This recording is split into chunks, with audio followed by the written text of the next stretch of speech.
Hindi pinansin ni Fang Bai ang mga salita ni Lin Xuan at nakatitig sa bag ng mga jade tokens. Wow! Idagdag pa ang mga ito, mayroon na tayong kabuuang 8,000 jade tokens. Malapit nang matapos ang sect competition. Ang mga jade tokens na ito ay sapat na para mag-rank tayo ng una o pangalawa sa pagkakataong ito. Salamat sa iyo, nagkaroon ako ng pagkakataon na mag-rank ng ganito kataas. Hihi, huwag mong sabihin iyan. Nagsumikap ka sa pagdala ng mga jade tokens sa buong paglalakbay na ito, kaya ito ang nararapat sa iyo. Tama, tama. Ang pagdala lang ng mga jade tokens ng ganito kadali ay makakakuha ng pangalawang pwesto. Hindi ba't napakagandang deal nito? Lin Xuange, masyado ba tayong nagpapataas ng agro nitong mga nakaraang araw? Mas nag-aalala ako sa mga elders na manghaharap sa atin paglabas natin. Sumagot si Lin Xuan, huwag kang mag-alala. Ang Sect Grand Tournament ang paraan ng pagpili ng ating Undetermined Immortal Sect ng mga top disciples nito. Mahalaga ito para sa resource allocation. Kung lalahok ka sa kompetisyon, bakit ka mag-aalala ng sobra? Habang nagkukwentuhan sila, isang napakalaking suction force ang biglang lumitaw, na ikinagulat nilang dalawa. Wow! Anong nangyayari? Parang malapit na tayong ma-teleport. Siguro tapos na ang tournament. Kasabay nito, umalangaw ang malalim na tunog ng isang malaking kampana sa buong main hall. Opisyal na nagtapos ang Grand Tournament. Lahat ng disipulo, mangyaring mag-teleport pabalik at pumila. Sumulyap si Lin Xuan sa mga disipulo na na-teleport kasama niya, medyo nagulat. Mukhang marami pa rin ang hindi na-eliminate. Tiningnan ng sect leader ang mga disipulo sa harap niya at sinabi ng nakangiti, ang opisyal na resulta ng Grand Tournament ay narito na. Tapos na ang final reckoning. Ipinahahayag ko na ang first place winner ng Sect Grand Tournament na ito ay si Lin Xuan. Nang makita si Lin Xuan, galit na galit ang mga na-eliminate na disipulo. Punyeta si Lin Xuan, kung magkaroon ako ng pagkakataon, hindi ko siya palalampasin. Mula ngayon, ang pinuno ng 360 Elder Peaks na si Chu Hai Peak ay gagantimpalaan ng 10,000 upper-grade Spirit Stones at isang low-grade Spirit Equipment Armor piece. Kumalat ang bulungan. Mayroon lang isang disipulo ang Chu Hai Peak, si Lin Xuan, kaya lahat ng gantimpala ay diretsyo sa kanya. Malakas na si Lin Xuan, plus ang mga mahahalagang low-grade Spirit Equipment Treasures. Hindi ba't parang binibigyan siya ng pakpak? Susunod ay ang mga gantimpala para sa second to last place. Tinanggap ni Lin Xuan ang kanyang mga gantimpala nang may walang magawa na ekspresyon. Ang mga gantimpalang ito ay magaling, ngunit walang kahit isang angkop na sandata.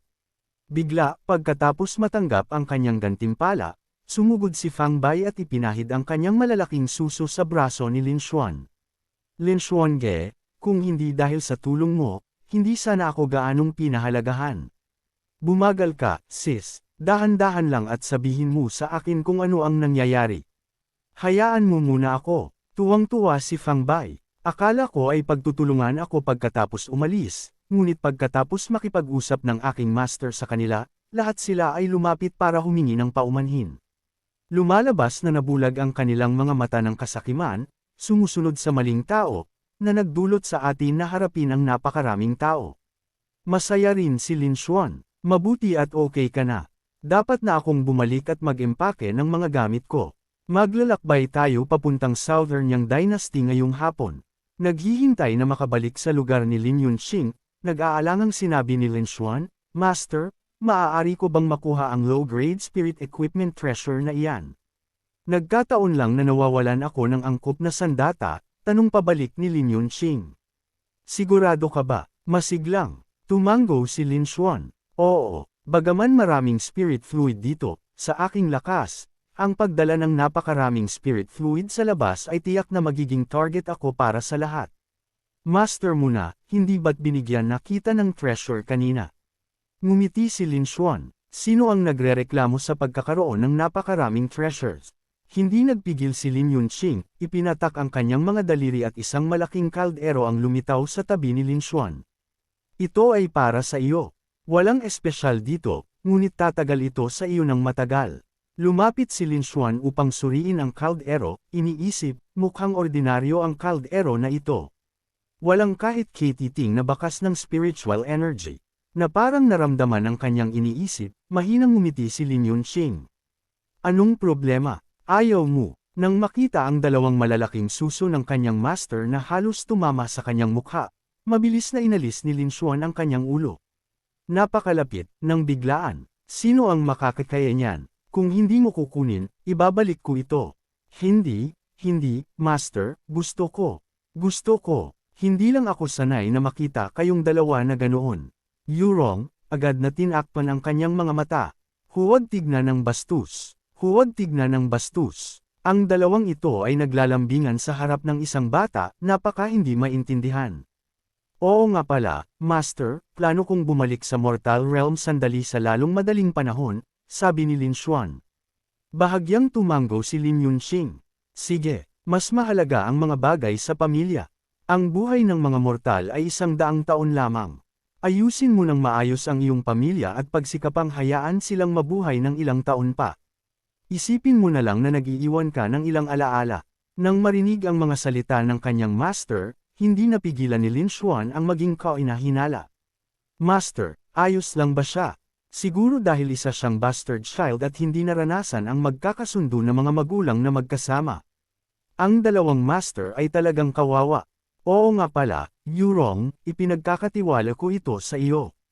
Hindi ko maaalagaan ang iyong master habang wala ako. Alagaan mo siya para sa akin, para hindi ako magkaroon ng problema sa konsensya.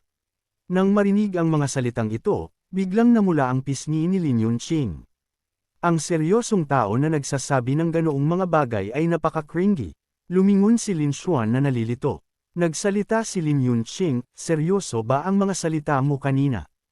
Tumango si Lin Xuan ng buong pagtitiwala. Oo, syempre seryoso ako. Ang disipulong ito ay tapat sa master. Ang langit at lupa ang makakapagpatunay. Bagaman labis na masaya, sumulyap si Lin Yunqing sa kanya. Gusto lang ng batang ito ang sweet talk. Sige na, itigil mo na ang panunuyo at gawin mo na ang iyong trabaho. Tandaan mo na dalhin mo ang kaldero. Hindi na nagatubili si Lin Xuan at itinago ang kaldero sa kanyang storage space, pagkatapos ay umukod bilang paggalang. Pagkatapos ayusin ng disipulong ito ang mga bagay, agad akong babalik para paglangkuran ang master. Ma'am, mabuting malaman. Umalis ng maaga at bumalik ng maaga. Pagkatapos lumingon ni Lin Xuan para umalis, sinadya niyang lingunin ang silhouette ng kanyang master. Mayroong ganoong kalaking agwat ng henerasyon sa pagitan ko at ng aking master. Ang master ay mula sa isang prominenteng pamilya, maganda at mayaman. Ngunit ako, maliban sa pagiging gwapo, wala na akong iba. Walang talent na masasabi, at sa pinakamahusay, ako ay nagmula sa isang medyo malaking secular family. Mukhang kailangan ko lang magsikap pa ng husto para magkaroon ng pagkakataong mas arado ang agwat sa master at manatili sa kanyang tabi. Ngumisi si Yurong. Hindi ko akalain na ang isang walang kapantay na tulad mo ay mahuhulog sa isang mortal na lalaki. Napakakatuwa. Sumanghal si Lin Yunqing. Ako ang kanyang master. Hindi naniwala si Yurong. Ibinigay mo pa nga sa kanya ang 9 cauldrons na kinikilala bilang pinakamalakas na panlaban sa langit, at sinasabi mo sa akin na nakikita mo lang siya bilang isang disipulo. Isang matalas na kislap ang kumislap sa mga mata ni Lin Yunqing. Tapos ka na bang magsalita? Kung tapos ka na, bilasan mo at magtrabaho. Oo. Ngayon na wala kang 9 cauldrons para bumuo ng Emperor Formation, natatakot ako na hindi mo na kaya ang aking ama.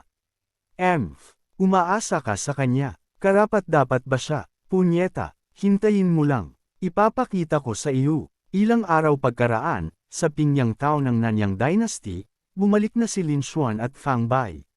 Wow, Fang Bai, ang galing mo. Gumawa ka pa ng bagong damit para sa akin.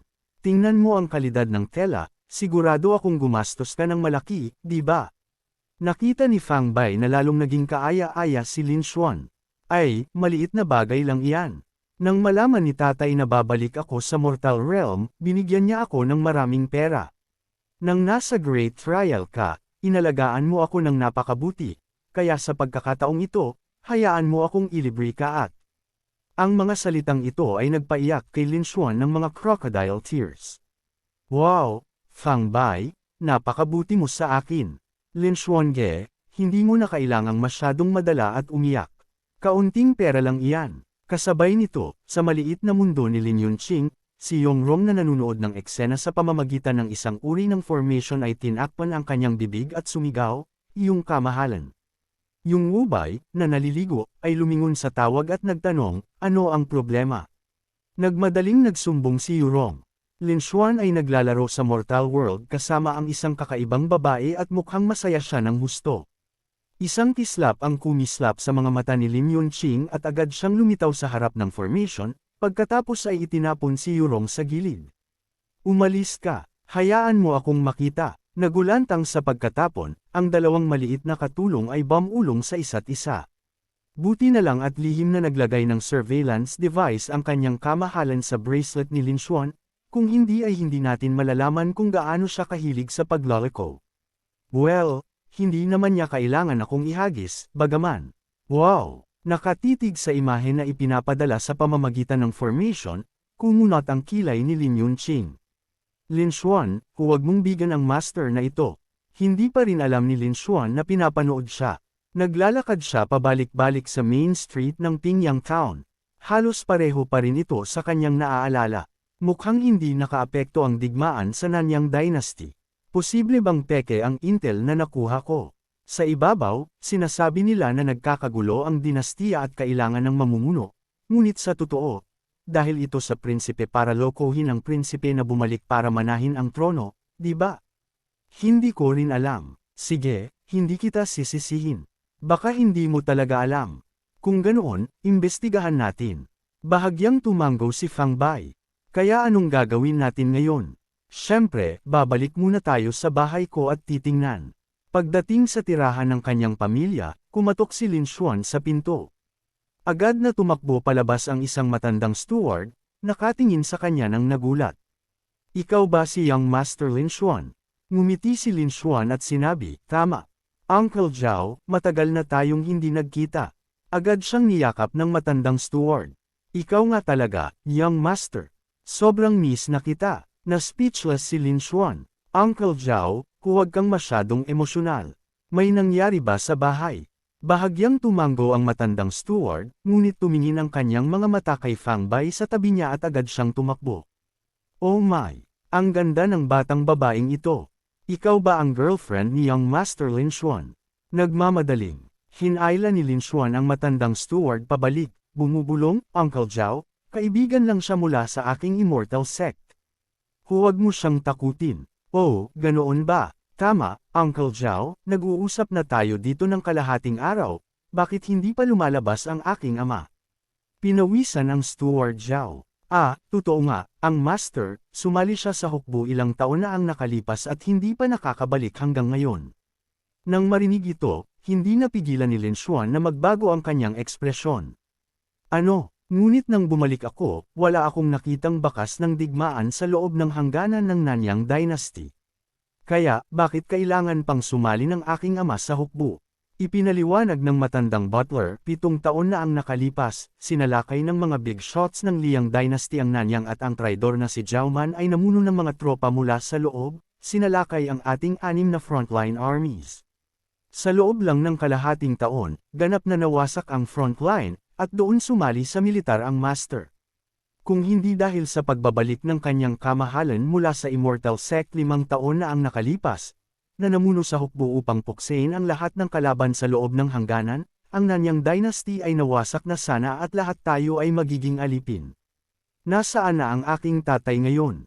Ang master, ibig kong sabihin, siguro ay buong tapang pa ring nakikipaglaban sa front lines. Nagpapadala siya ng sulat tuwing kalahating taon upang ipaalam sa amin na maayos siya, ngunit hindi gaanong sinasabi ang kanyang sitwasyon. Dahil dito, nalito si Lin Xuan. Hindi ba't nilinis na natin ang lahat ng kalaban sa loob ng hangganan? Bakit pa rin siya nasa front line? Sumagot ang matandang butler, sa kasalukuyan, sinusuportahan ang Liang Dynasty ng 2 pang dinastiya. Ang 2 big shots na iyon ay nagpadala ng mahigit 1,000,000 tropa at 1,000 cultivators upang salakayin ang Nanyang Kingdom. Sa tabi niya, dahan-dahang hinayla ni Fang Bai ang kanyang manggas. "Lin Xuan ge." Naiintindihan ni Lin Xuan, bahagyang tumango at sinabi, Kailan huling nagpadala ng sulat ang tatay ko? Ipinapalam ko sa young master, 7 araw na ang nakalipas, ngunit kung isa sa alang-alang ang distansya mula sa front lines, tumatagal ito ng mga kalahating buwan.